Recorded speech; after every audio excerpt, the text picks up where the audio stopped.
Welcome to Hey Chaplain. My name is Jared Altick, and I'm a chaplain with the police department.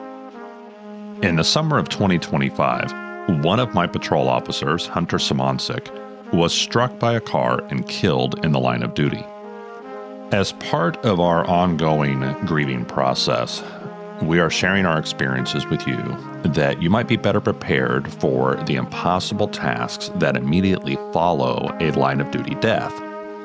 One of the most difficult tasks is that of family liaison officer. A family liaison is assigned to the family of a fallen officer to advocate for the family's needs, to communicate to them about police traditions and the department's needs, and to be a point of contact for the countless questions going both ways that arise when everyone has just had their worst possible day. Our guest for this interview is friend of the show, Captain Gregg Dorsett.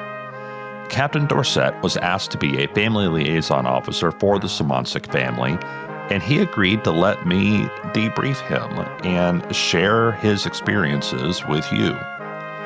To go from police commander and decision maker to family advocate in the midst of these strongest possible emotions, well, that's a journey I think everyone can gain from hearing about. Here's Captain Gregg Dorsett. Hello, Greg. How are you today? Good, Jared. How are you? I'm doing well. I'm glad you came in today. I need to ask you about yet another law enforcement responsibility that you didn't exactly sign up for. We're going to talk about being the family liaison for a line of duty death, the one that we had this summer. But let's start with your first indication something had happened the night of Simoncic's death. What's the first page you got or first phone call you got? I got the initial page that there was an officer-involved accident being hit by a vehicle. That seemed kind of innocuous. Like, okay, but it didn't say anything. Assume the officer was in his own vehicle? Yeah. And that's what everybody else assumed. Yeah. It's like, that it was, someone's it was vehicle a crash. got hit by another vehicle. Right. And I got up and read it, and like, okay, nothing clued me in there that there was anything I needed to respond to. About 20 minutes later, a second page came out for the Special Operations Unit, which I'm the backup commander for that. So I'm like, well, something big's going on. So I got dressed and started out to where the scene was there on State Avenue. While I was en route to the scene, Captain Davis, our traffic commander, called me in and told me that Officer Simoncic had not survived the incident. And obviously that kind of floors you for a minute. But we kick into gear. I'm like, okay, what do you need? And she asked me if I could come to the hospital and assist with logistics and things that were going to be happening at the hospital. And I said, of course. And being through Deputy Ming's funeral and process a month before, unfortunately, I already knew what was going to come over the next couple hours. Their family was going to get there. Move them to the morgue and then eventually move them over to forensic medical. So that was going to, involve some escort logistics and that sort of stuff. Right. She called me back a short while later and said, hey, would you be interested in being the family liaison? And, my initial response was, sure. Well, yeah, you just step up, and do what's asked of you and fill what needs to be done. Have you ever had a class on this? Have you ever had any training on, you know what a family liaison is, but have you ever actually done it or prepared for it? In description, there's no training for that. You can walk through a policy and say, okay, these things need to be checked off. We're going to have to take care of this and these other things. But there's not really a way to put into words what your job is. It almost feels more like something that either your parents raised you to be able to do this kind of a thing, this kind of a task, or they didn't. Right. You either have the sensitivity and the awareness and empathy for others, or you don't. Why do you think they asked you? I'm not positive. I guess I've never asked. Captain Davis and I work very well together. Mm-hmm. She knows what my passions are and the things that how I think and vice versa. We just really kind of feed off each other and work well together. And I think part of it was a position of availability. I was already on my way there. Yeah. Family was going to be arriving. Because they were coming from out of town. Right. There were a lot of things that were going to need to happen, and we needed to get in front. So you're trusted, and maybe the ones who had to start delegating and assigning positions felt like you were a good fit. Yeah. I'm known for getting things done. At least that's how I kind of see my role. And I just tend to grab things and find, see those things that need to be done and just get them done. So you're en route. She says, "Do you want to do this?" Yeah. And you're like, "Sure." Yeah. Did that conversation go anymore, or because you got a call from a colonel later? Yeah. And so I really didn't think about it any other than I'm being asked to do something, and I wasn't going to turn around and go back home. I'm like, Right. Sure, I'll do it. Yeah. But I didn't have any concept in my head at the time of what that really entailed. as you're driving to the hospital, you're preparing for, okay, this is a little bit different. Because handling logistics is one thing. Figuring out, what motorcycles you need, and even figuring out overtime for officers Right. and that kind of thing. That's one kind of responsibility. Sure. But knowing that you're going to encounter these grieving family members who are not law enforcement, do not work for you, that's a different kind of thing you have to prepare for. Yeah, and I didn't do very good at that. I was still very much in the we have things to get done. There are things that we have to get done. And so my mind was still in that very task-oriented place. And this is the middle of the night. Yeah, I think the page out where I actually got up and got dressed was like 1:45 in the morning. Right. So you're getting to the hospital in the 2:00 hour or something like that. Yep. Okay. At one point in there, when Colonel Anderson called me, I already knew what my answer was going to be. I mean, I knew what he was calling about, when he called. And I guess a little bit more by that time, I was kind of like, yes, I want to do this. When you got to the hospital, Yeah. the family surely wasn't there yet because they're coming from 2.5 hours out of town. Right. So when you get there, what was the first thing you were working on? Had you even started on any of the family stuff yet, or were you still helping with the other logistics? It was, we hadn't even really started with family stuff yet. I talked to Colonel Anderson. He'd gotten a hold of family, knew where they were at, and that it was going to be a drive. So we estimated that they were going to be there about between 5:30 and 6:30, depending on when they got going. Do you know how they were informed of their son's death? Were they told over the phone? Did somebody local go to them? They got a hold of local law enforcement that went out and made contact initially with the dad. Okay. And, another thing we don't take into consideration being in the metro area, that as a law enforcement officer and you go make a death notification in a small town, you're most likely going to know who you're talking to.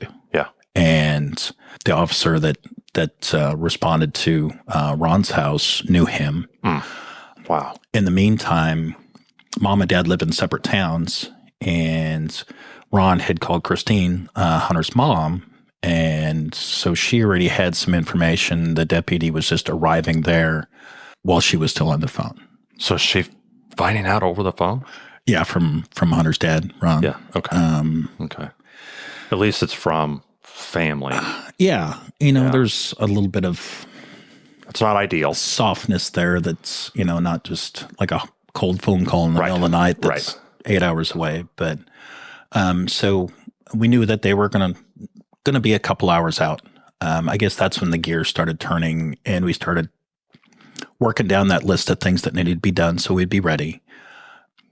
That period where we finally knew that family was close to town, they were going to be coming in a pretty heavy rush hour, 6 o'clock, 6:30 in the morning.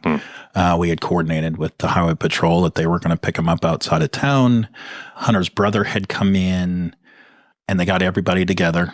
And then highway patrol escorted them to KU Med, which I'm sure was incredibly shocking to the family as well. Yeah. Now you get picked up on the south side of town outside of traffic and they take you all the way through. And Yeah. Deliver it right to the. If you don't know Kansas City, KU Med is basically on the state line, which runs right through the middle of our city, through our metro, and so it's really very much in the very center of the Kansas City metro. Yeah, and right off I-35, the busiest. Well, I would guess the busiest highway in the metro. It almost seems like it. Yeah, especially at 6:30 in the morning, going inbound towards downtown. There's a ton of traffic.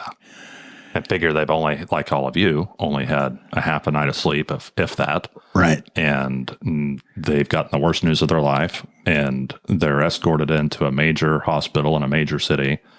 And you've had a few hours now to prepare for them to walk through the door. Yeah. What was that like? So we met them out front there on Cambridge, the outside where the valet parking and stuff is. And that was pretty powerful. There were a lot of officers. KU's fantastic. A lot of their staff, especially ER staff, that were available. Big hospital, has its own police department. Yeah. It's a small city of its own. Yeah. Everybody's out there in front and greet this family. And you could just tell the look on their face like, oh my gosh, what is this? The overwhelming. Had to be unreal. Yeah. Yeah. Not only the situation, but just that there is this gigantic group of people meeting you. And this is a good point. One of the ideas behind having a family liaison is that for the family, it's overwhelming. They need to have a familiar face, and even if it's a stranger to them, they need to latch on to one person or a very small group to ask their questions, get their answers, be led from point A to point B. You can't throw 25 people at them. No, not at all. That would be chaos. Yeah. Complete chaos. Yeah. This is already the hardest thing they'll ever have to live through. Yeah. And so having a single point of contact or a very, very small group to contact is superior. And so they come to the hospital and there's all these doctors and nurses and personnel and police officers and everybody else there. How do you introduce yourself? I waited. The chief went and greeted them, and Colonel Anderson, especially since Colonel Anderson had already talked with them on the phone, and at least they had a voice and a name to work with, and then was introduced by the chief and Colonel Anderson that I would be their person. Okay, so the leaders of the department turned and said, this captain right here is going to be your person. Yep. Officer Ulloa and I were both assigned as family liaisons. You and an officer who knew him well. Good grief, Ulloa was probably one of his FTOs, maybe. I'm trying to remember if that was the case or not. I believe so.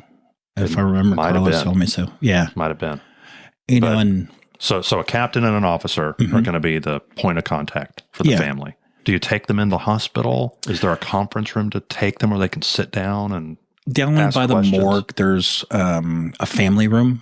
Okay. The morgue staff at KU, I wish I remembered her name. She was top notch. Just not only relating to us as a department that was there, but just making things private and comfortable for the family. Just full of empathy and care for them, and yet still helping the process move forward.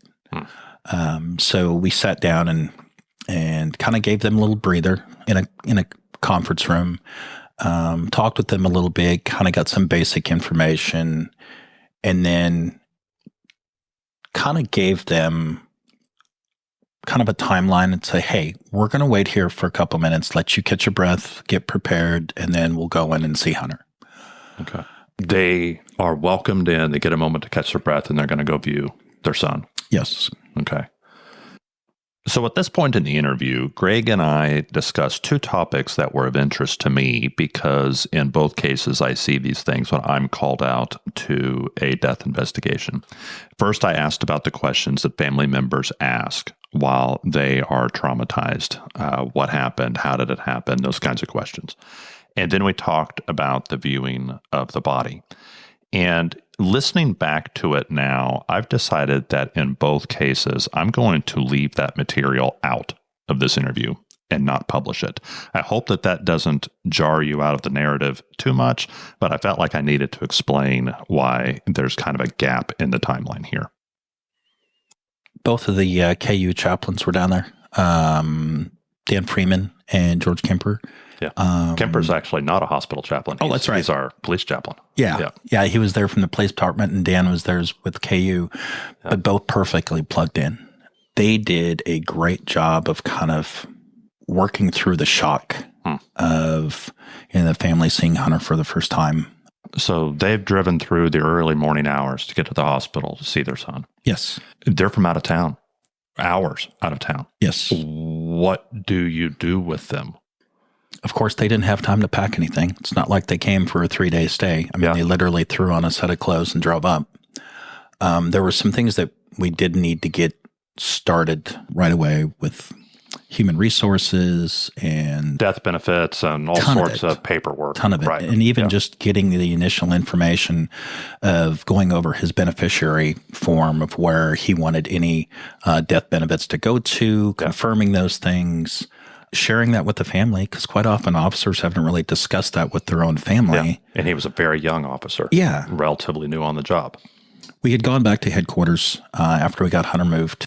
As we sat down with them, you could tell that it was just such an overwhelming struggle. Well, one of the questions that needs to be answered fairly early on that I deal with when I'm on scene at a death investigation, it's like, okay, your loved one's going to be taken to the coroner and they'll do a postmortem. Mm-hmm. But then after that postmortem, they need to know what funeral home you're going to use. Right. Well, for someone here in town, they probably know. And if they don't, they can confer with their family really quick and decide, okay, if 10 years ago we used this funeral home for grandma, we'll use this funeral home in this situation also. Right. This family's from out of town. Yeah. So how do they pick a funeral home? So in line of duty deaths, being in the metro area helps. Funeral homes have been through this before. Mm-hmm. Several of them step up and just say, hey, we will cover everything. We have a program for this. And so that takes an immense burden off the family. Okay. In this case. So they didn't have to go through the yellow pages. Right. There was already funeral homes that were willing to step up. Yep. Okay. Yep. And we had, made contact with a couple of those and just said, hey, this situation has occurred. And they immediately step into action and get you the answers and just like, don't worry about a thing. It's all covered. But you still have to sit down. Yeah. That day was it seemed like it was about 3 days long. So how long did they stay in town during that first stint? Till about 6 o'clock in the evening. Okay. So at the end of that day, they then went home? Yes. They went back home. Wow. Okay. How do they even drive themselves home? I know. I mean, they got to be exhausted in every way that a person can be exhausted. Unbelievably. Okay. But you still have 1,000 more questions, even after that first day. Yeah. That you're going to have to follow. Because that's a big thing with a line of duty death is the department has certain needs that you really, there's procedures and ritual and so many things that the department needs to have for the funeral and leading up to the funeral. Right. But then the family has needs. Absolutely. And now you're the one in between. That's a weird role. It's especially when you're very task oriented. Mm-hmm. We see and we do. I was no longer going to be seeing and doing.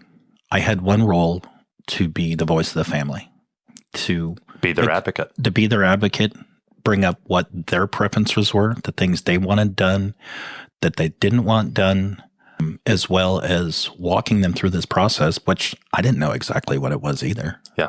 It was really weird because I sat in all the same planning and logistics meeting, but not as a planner, as a contributor. Okay, this is what the family wants. Yeah. They're okay with this procession and this honor and these other honors. They would like to add this. And it was strange. I'm used to being the one leading the meeting, taking the notes and pushing the plan forward. Right. And I wasn't there. That was no longer my role. Right. And it was strange because people would call me and it's like, well, what about this? I'm like, it's not my job. Nope. You need to talk to this person. They are the one handling that, and they need to know what you're thinking, and they'll answer it for you. Yeah, but it puts you strangely out of the loop on some of that. Very much so. Do you have any idea how many hours you spent in person and on the phone with the family? Because we turned that around to get to the funeral. We turned that around in a week. And so that had to have been a pretty intense week. How long do you think you spent talking to the family and explaining things to them, asking them questions? Oddly enough, I just kind of put that together in my head. I guessed at least about 70 hours. 70 hours. Yeah. Yeah. Either in person or on the phone or. Yeah. And you had a mom, you had a dad, and you had a brother. So some of that, were you having that conversation 2 or 3 times? Yeah. Yeah. Okay. There were conversations that were probably, if you took the meat of it, it was a 2-minute question, but then it turns into, hey, we're just talking and building a relationship, which is the really awesome part of this. Yeah. I didn't know this was going to happen. And maybe with a different family, it wouldn't have. They were just so gentle. At times, I kind of worried because they were more concerned about us than they were their own family. They were generous in that way. They were concerned about us, like what they could do to serve our needs. Yep. That was several people commented on that. Yeah. It was a really impactful experience. Yeah. Well, really it's admirable. It's admirable that they could have gotten the worst news and they turned to us sympathetically, like, can we help you? That's such a generous way to act in a crisis. In moving a fallen officer, there's several moves. Moving from the hospital morgue to the coroner's office, and then eventually to funeral home. And each one of those involves a procession. There's motorcycles and marked cars from all over the metro that come to show their respect and honoring the fallen and the family. And we had lined up late that afternoon to move Hunter to the funeral home, and I had Ron and Christine and Fisher with me, and we got moving and got up on I-35, and I just saw Ron's face, just his jaw just kind of drops, and he sees all these motorcycles, and we're owning I-35. Yeah, it's shut down an interstate. Yeah, it's police vehicles. 3:30 in the afternoon, and we are the only ones on the highway.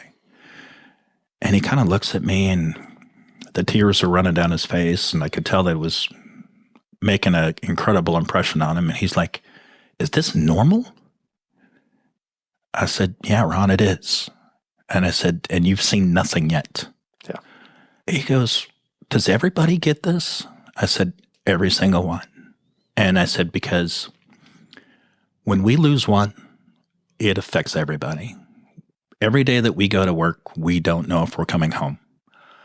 So when one goes down, everybody shows up. And that's how we honor their sacrifice. And his eyes were just big the whole way over to the funeral home. Yeah. You get on I-70, and we own I-70 in the middle of rush hour, which is kind of a trip. Yeah. It's like, huh. But he just began to kind of swell. Just kind of like just that there was this level of honor for his son. Yeah. People from Southeast Kansas are very humble. They don't want to draw attention to themselves. Yes. Like you said earlier, very, very giving and generous people. Mm-hmm. And when he started to realize that this meant that much to the officers here and across the metro, it hit him really hard. Yeah. The entirety of a major city. Many, many, many agencies are all honoring him and his family. Never met him. Yeah. Don't have a clue who he is, but they know what Hunter was. Yeah. There's a lot of moving parts that a line of duty death funeral needs to have. There's ritual and ceremony that needs to be presented for the sake of all the officers. But that's not necessarily always what the family wants. There's going to be tension between the two. If someone's doing the liaison job and the family is saying, well, I don't want, especially if their loved one died in a firearms death, they may not want a rifle team doing a 21 gun salute. Sure. But the department feels like that's one of the highest honors we can give a fallen officer. And so what would you recommend? What would you advise if someone's in the family liaison, you have this like absolutely no, absolutely yes. where's the compromise there? Family comes first. Okay. How do you communicate that to your bosses if they feel like it has to happen? Sometimes you have to be the sore thumb to say they are absolutely against this. This will offend them. Yeah. And a team that cares will absolutely, honor that. Yeah. As hard as that may be, you get really emotionally involved and invested in your family. You want to defend their needs. Yeah. Is there room to educate them? Absolutely. Can you say, but hey, this is our highest honor? Do you just have to have a feel for how much to push? Well, and we sat down when we were planning, and we had a list of all the things we go down. The taps and the 21 gun salutes and the bagpipes and presenting the flags and all those things. I believe there's 11 on the list. Okay. And we explained it to them exactly what they were. And as it would not be surprising, they wanted every single one of them. They had just drawn so close to the PD family that they wanted to be a part of every single thing that we did. Even riding, in the procession, they wanted to be in a marked car. They wanted to be a part of what Hunter did. Yeah. When we moved him down to Parsons for kind of the second funeral. Yeah, the second. Well, maybe clarify that. We had a large police funeral in a Major League Soccer stadium. Yep. And then we had the very next day a family funeral in his hometown. Right. Even when we moved him from Kansas City down to Parsons, they were adamant that Hunter's ashes rode in a marked police car. They wanted his final ride to be in the car or a car like he worked out of. Yeah. That just meant that much to them to be a part of our process. Yeah. That's good. Because I know there are family liaisons where the family maybe was not very warm to law enforcement to start with. And in their loss kind of would push law enforcement away. And I've spoken to family liaisons, people who've been in that role, and they're like, this was really hard because they didn't want anything to do with us. Yeah. This family was very warm to us. Extremely. They took us in and made us feel like part of their family. I would have never guessed on the morning that Hunter was killed that I would be that close with his family. Yeah. Much to my benefit. And I didn't know Hunter well.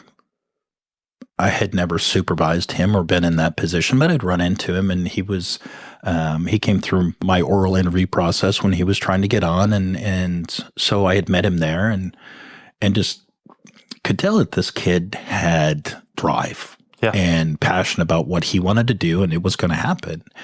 And, after he'd come through our interview panel, I'm like, that's the guy we want. He knows why he's here, and he's going to work hard. Yeah. Your experience of who he was came from his family's interaction with our department in the week after his death. And so you have a very unique insight into who he was and what he was about and where he was from that maybe even some of his friends up here didn't have. Yeah. And so everybody kind of had a different experience in how they knew him and what they know of him. It was, I was talking with Ron one night, and we were just chatting back and forth. And I said, that made me think about something that was important to me as a kid that I did with my dad. And he goes, oh my gosh, I remember doing that with Hunter. He goes, I had completely forgotten about that. He's like, thank you for reminding me. Something I just mentioned that I was just making conversation, but all of a sudden pulled a memory out of his mind that was like, oh my gosh, I'd forgotten that. In an ideal situation with a liaison and the family, what kind of follow-up after the funerals do you think ought to happen typically? Do you see much follow-up? Should you not follow up? What kind of, do you let it be, or do you check on them periodically, or what do you think should happen? You have to be, I guess you kind of have to feed off the family. Okay. You read the room. But there is a lot that goes on for several months after a line of duty death. Like the PSOB, the Federal Death Officer's Death Benefit, that takes up to a year. Okay. So there is continual communication. How much will that fall to you and Uloa. Will you guys have to be involved in some of that? Will you involve yourselves with that? Or? Small pieces. Okay. We have somebody on staff that is handling like just that process because it's huge. Yeah. There's a lot to it. But we communicate back and forth. Like that deputy chief contacted me the other day to verify some information with the family, and that's my role. Yeah. I have a relationship with them where I can just call them and say, hey, we're working on this. I need to verify, exactly how your name is spelled or, that sort of stuff. Yeah. Just unfortunately the paperwork part of things, but it's important. Yeah. And just, there's so many resources out there. Concerns of police survivors. Oh my gosh, the resources they have are incredible. Yes. But trying to get a family plugged into those, that's a slow process. Yeah. I mean, because they're going through this trauma, trying to figure out where they are from day to day, but also getting them plugged in with others that have been through a similar experience. Concerns of police survivors. If a family is open to it, they're an incredible resource. Yeah.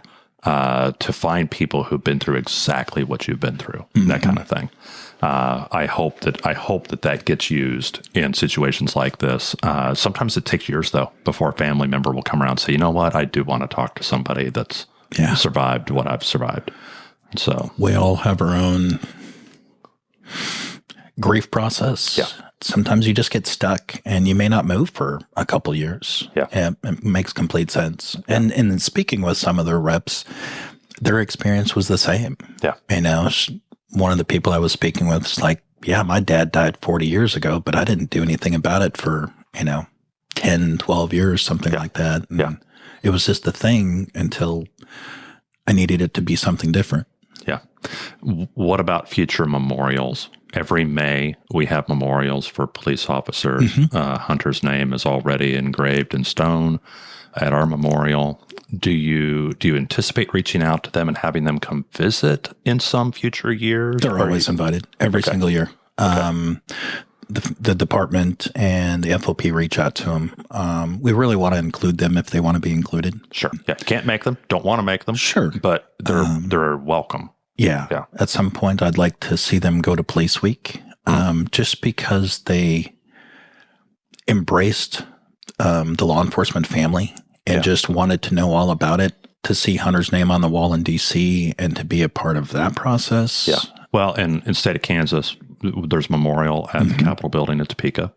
And so I don't know how much appetite each family member is going to have to do each of those things, but that's something that I'm sure you talk to them and will talk to them in the future. That's part of this liaison thing that doesn't just end at the funeral. I don't think it ever ends. Yeah. And it shouldn't. Yeah. You wouldn't leave your own family behind.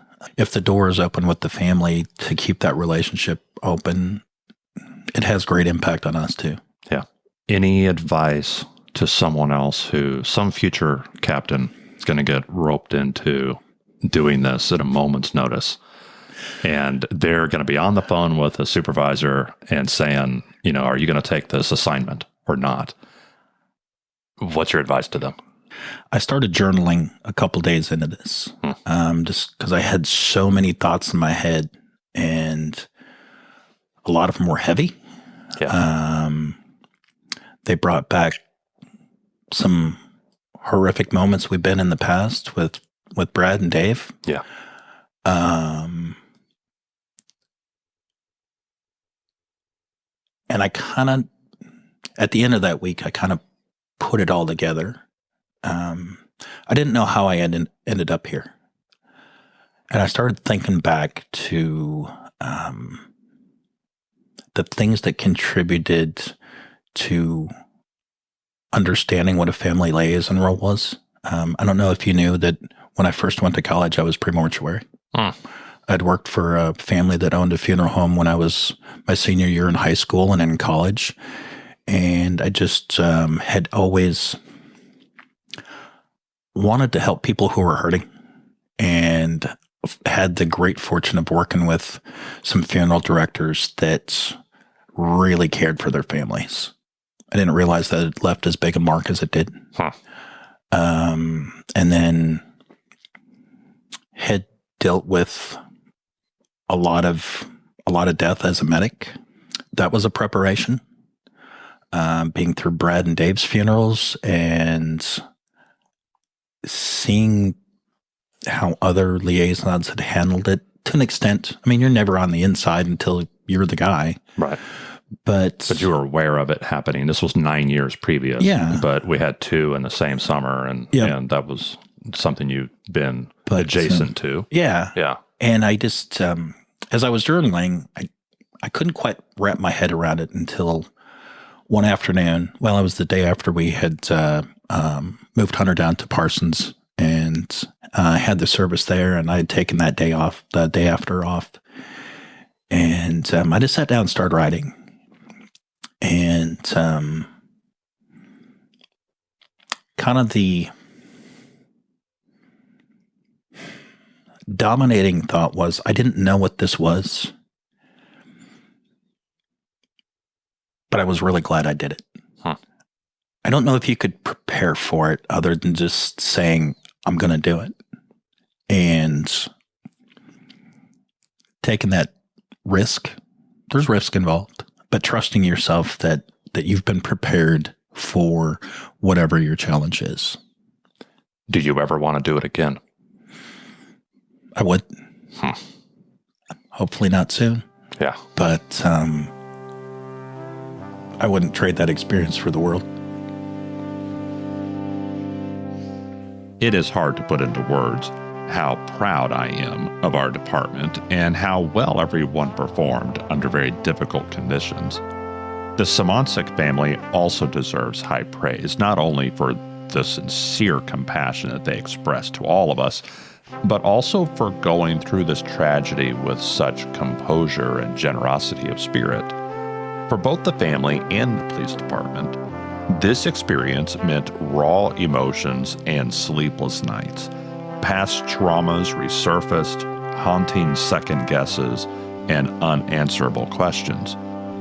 A wound to our hearts like this never completely heals in this lifetime.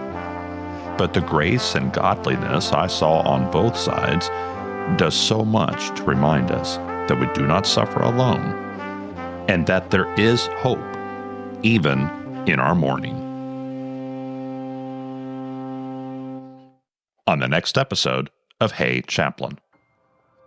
People think crime doesn't happen here, but as well as the city, it just doesn't happen as often, probably because of the population. But we do have serious crime here, just the same as some of your big cities do. Michaela, would you describe his law enforcement experience as safe? Oh no. I've been called on multiple occasions that, he was got taken to the ER for something. And I've heard some stories. I've learned a lot from him by going to these PTSD classes that we do. Stories I've never heard before. So I learned just by listening on here a lot, actually.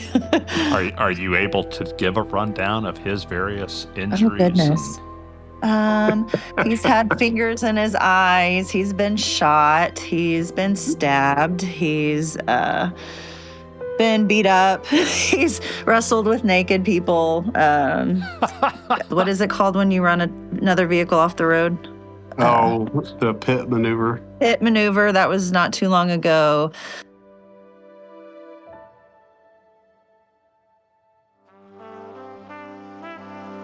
This show is always and forever commercial free because of those supporters who are quietly helping behind the scenes. If you want to help this show reach more cops, chaplains, and other first responders around the world, please follow the link in the episode description to support the show. The views expressed here are the personal views of the host and our guest and do not necessarily represent the views of any law enforcement agency or its components. If you like this episode, please share it with a cop or someone who loves a cop. Thank you for listening to Hey Chaplain, and as always, let's pray for peace in our city.